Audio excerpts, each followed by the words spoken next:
envahis-moi. Envahis-moi de ton esprit. Envahis-moi, oui, de ton esprit. Envahis-moi. Envahis-moi De ton esprit. de ton esprit. Envahis-moi. Envahis-moi De ton esprit. de ton esprit. Jésus, envahis-moi. Envahis-moi Yahweh, Yavalane. de ton esprit. Envahis-moi. Envahis-moi De ton esprit. ton esprit. Chantons ensemble. Envahis-moi. Envahis-moi de ton esprit.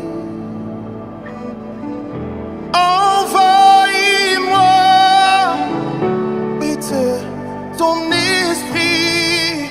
Envahis-moi Envahis-moi de ton esprit. de ton esprit. Envahis-moi Envahis-moi de ton esprit. de ton esprit. Jésus, envahis-moi.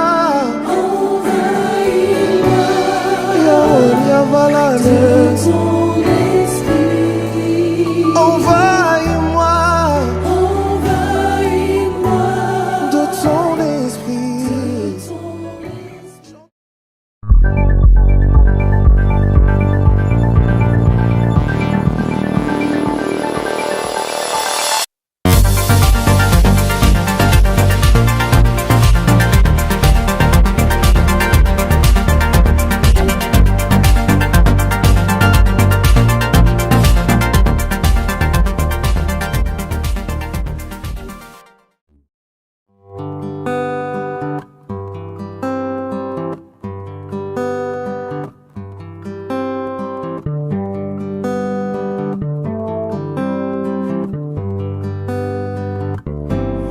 The Lord, my rock, in Him I hide, my shelter in the time of storm.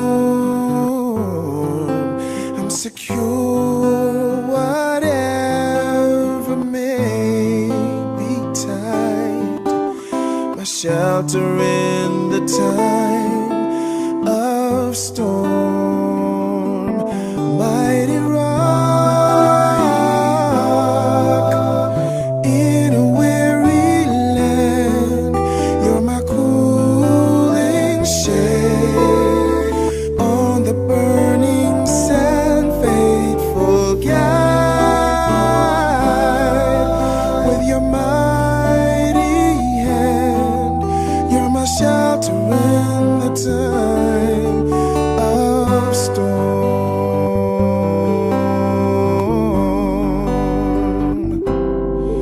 You're my shade by day, defense by night, a shelter in the time of storm.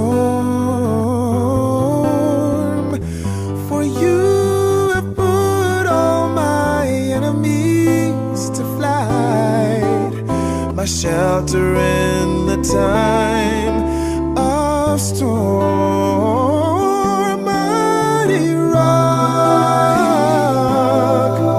in a weary land, cooling shade on the burning sand, faithful guide.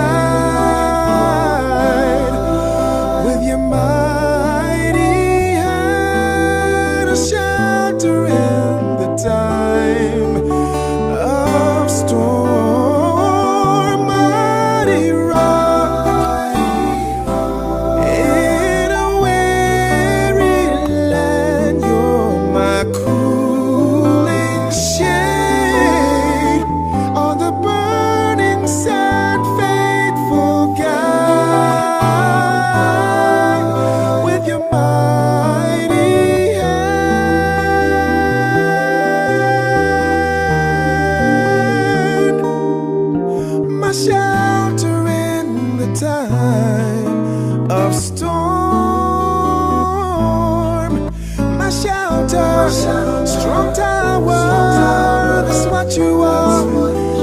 what you are. My healer, deliverer, that's what you are. That's what you are. Reviver, that's what you are. That's what you are. You're my shelter in the time of storm.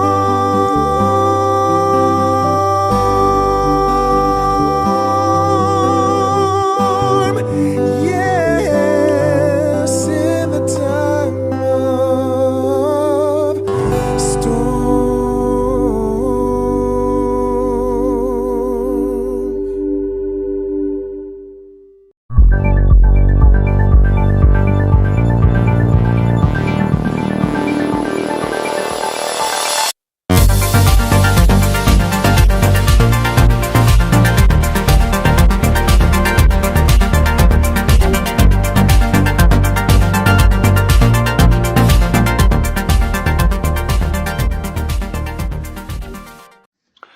Bonjour et bon sabbat à tous. Je m'appelle Armel Ebondier et je vais faire un chant à la gloire de l'Éternel.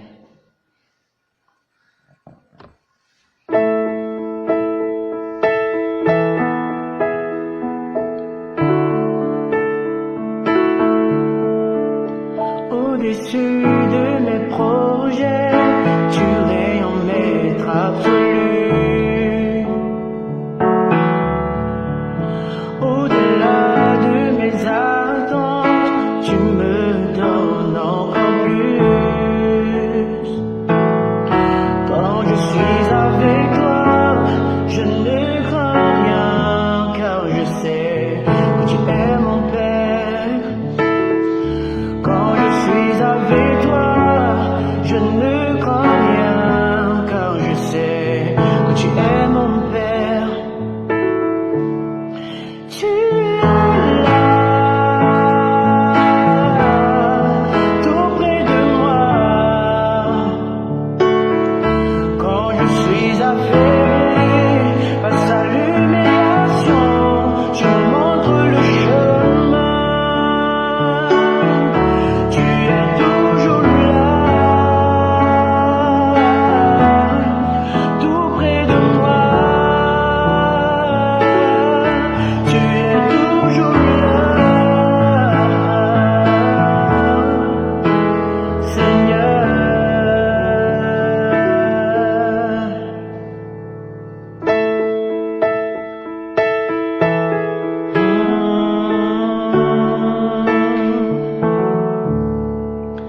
Dans ma vie, oh Jésus, viens régner en maître absolu. Parce que j'ai tant besoin de toi, que ta grâce m'accompagne. Quand je suis avec toi, je n'ai pas peur, car je sais que tu es mon Père. Quand je suis avec toi, je n'ai pas peur, car je sais que tu es là. Tu es là, tout près de moi. Quand je suis affaibli face à l'humiliation, tu me montres le chemin. Tu es toujours là, tout près de moi. Tu es toujours là,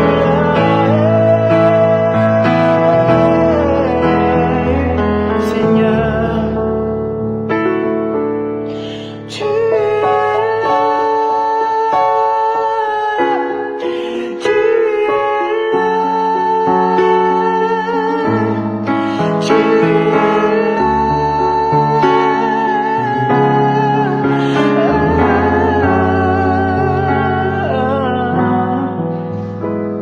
Je suis à toi, t'es en moi, on est ensemble. Je suis ton fils, t'es mon Père.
Amis internautes, frères et sœurs dans le Seigneur, Dieu est grand et sa grandeur durera toujours.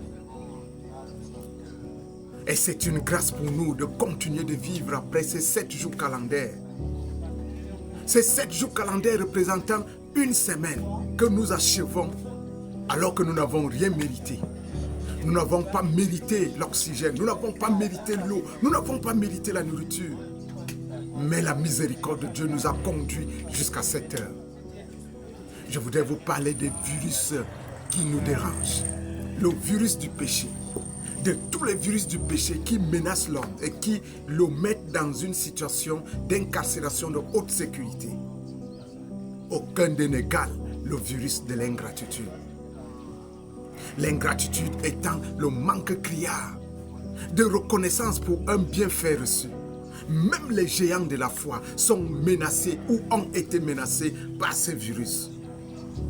Le bon roi Ézéchias, après avoir reçu de l'Éternel un bienfait inégalable, est tombé sous le coup du virus de l'ingratitude. Et ce virus l'a mis dans une incarcération dont je voudrais vous amener une fois en aventure, revisiter les circonstances. Les faits se produisent dans le livre de 2 Rois, le chapitre 20. Je vais tout simplement paraphraser parce que c'est un texte que vous devez maîtriser. En ce temps-là, Ézéchias fut malade d'une maladie qui devait le conduire à 6 lieues sous terre. Le prophète Ésaïe fut envoyé vers Ézéchias pour lui dire de donner des ordres à sa maison parce qu'il allait mourir. C'était inéluctable. Le Seigneur avait décidé que c'était la fin de la carrière d'Ézéchias. Ézéchias, après avoir reçu cette nouvelle, se tourna le dos, se tourna la face contre le mur. Et il pria l'Éternel, lui démontrant ce qu'il avait fait dans son œuvre du temps où il était valide. Ézéchias coula d'abondantes larmes. L'histoire raconte que Ézéchias était couché désespéré. Tout était réglé pour que finisse sa carrière terrestre. Alors que sa prière venait d'être élevée, Ésaïe n'avait pas traversé la cour intérieure du palais quand l'Éternel lui demanda de retourner à Ézéchias. Dis à Ézéchias, j'ai écouté ta prière, je t'ajoute 15 années. Et l'Éternel indiqua l'ordonnance par laquelle Ézéchias pouvait être guéri. Cette ordonnance, c'était de prendre une masse de figues et de l'étaler sur l'ulcère d'Ézéchias. Et qu'en 3 jours, il devait se retrouver au temple, une fois de plus, en train de louer l'Éternel. C'est ce qui fut fait. C'est ce qui fut fait. Amis internautes bien-aimés dans le Seigneur, Ézéchias guérit au bout de 3 jours. Et effectivement, il se retrouva dans le temple pour adorer l'Éternel comme il avait l'habitude de le faire. Mais quelque chose d'étrange va se passer après la guérison d'Ézéchias. Baladan de Babylone envoya une ambassade pour venir rendre visite à Ézéchias et lui apporter un présent après avoir survécu de cette maladie mortelle. Et au moment où Ézéchias reçut cette ambassade, au lieu de leur parler de la reconnaissance qu'il avait vis-à-vis de l'Éternel qui lui avait ajouté 15 ans de plus à sa vie après l'avoir guéri de cette maladie mortelle, Ézéchias prit cette ambassade et les balada dans tous ses trésors. Il les balada dans tout son palais pour leur montrer tous ses trésors. Cet acte d'ingratitude amena l'Éternel à envoyer une fois de plus Ésaïe pour demander à Ézéchias qu'est-ce qu'il fait, qu'est-ce qu'il avait fait. Comme vu ces gens venus de très loin dans sa maison, Ézéchias de répond naïvement, je ne leur ai point caché aucun trésor de mon patrimoine. Ah oui, voilà un acte d'ingratitude qui ne devait pas être causé par Ézéchias en ce moment où il sort d'une situation où il n'y avait plus de solution humaine. Voilà un acte d'ingratitude caractérisé qui met Ézéchias au plus bas de son niveau spirituel. L'ingratitude est un grand faux pas irréfléchi vers l'immaturité. Car il est impensable qu'un homme de foi du niveau d'Ézéchias puisse voler bas ce jour. En oubliant totalement tout ce que l'Éternel avait fait pour lui. En oubliant totalement ce que l'Éternel a décidé de faire pour lui en lui ajoutant 15 années. Les plus hauts niveaux de réalisation de soi sont la reconnaissance et le service.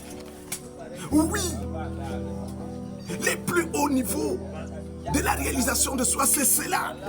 La personne heureuse et efficace dans sa foi est motivée par l'amour de bienfait. Et l'amour de bienfait, c'est reconnaître ce que l'Éternel a fait pour vous dans les bons et les mauvais jours. C'est vrai.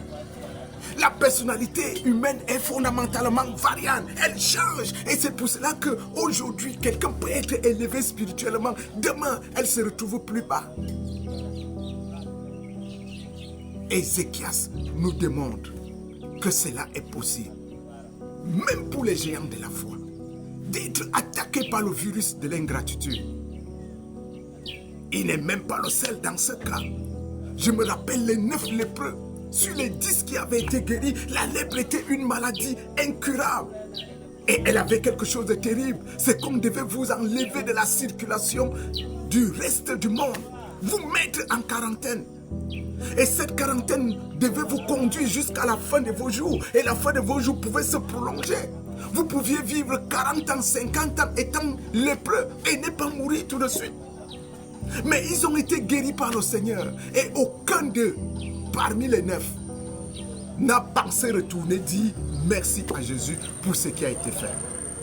Il est possible d'améliorer le caractère, de modifier la nature morale, parce que dans un caractère fort,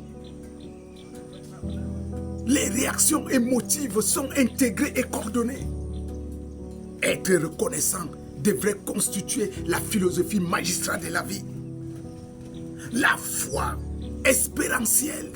La foi espérentielle, dis-je, s'exerce dans les domaines les plus insignifiants, comme celui de savoir dire merci lorsqu'on a reçu quelque chose qui constitue un bienfait.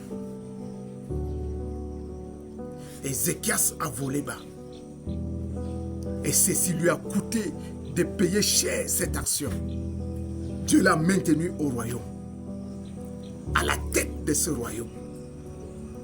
Mais les trésors qu'il avait montrés à l'ambassade babylonienne devraient être transportés à Babylone quelque temps après le trépas de ce roi ingrat.